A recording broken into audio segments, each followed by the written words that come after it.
వచ్చే కొద్ది కాలంలోనే సెటిల్ అవుతుంది. ఏంటి అంటే చట్టం అయితే తెచ్చుకున్నాము. ఇప్పుడు చట్టం తెచ్చుకున్నాము, రైతులందరికీ కూడా అవగాహన కల్పిస్తున్నాము. ఇప్పుడు మీరు కంపల్సరీగా మీ ఏమైతే మీ ప్రాబ్లంలు ఉన్నాయో మీ రెవెన్యూ రికార్డ్స్లో మీ ప్రాబ్లం ఏముందో కంపల్సరీగా ఇస్తారు. మనం సార్ట్ చేయడానికి మీ అందరికీ తెలుసు, విలేజ్ లెవెల్లో విఆర్ఓ ఉండేవాళ్ళు, పట్వారీ ఉండేవాళ్ళు.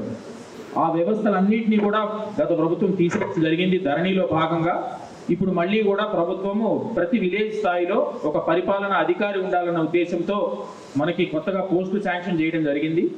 వారు వచ్చి మళ్ళీ ఏదో రైతుల మీద అజమాయిషీ చేయడానికి కాదు, వారికి ఏమీ మాన్యువల్గా రాసే అధికారం లేదు. మీ అందరికీ తెలుసు, మీరందరూ చాలామంది పట్వారీలు చూసి ఉంటారు. మాన్యువల్గా కొంతమంది ఇబ్బందులు కలిగించడానికి కూడా రాసి ఉండొచ్చు. ఇప్పుడు వాళ్ళకి అలాంటి అధికారం ఏమి ఉండదు.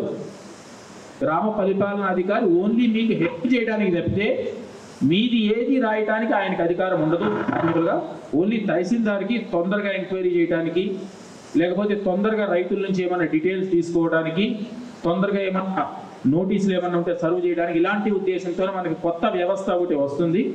అది వచ్చాక రెవెన్యూ డిపార్ట్మెంట్కి మీకున్న ప్రాబ్లంలన్నీ కూడా తొందరగా సాల్వ్ చేయడానికి ఆస్కారం వస్తుంది రెవెన్యూ డిపార్ట్మెంట్కి.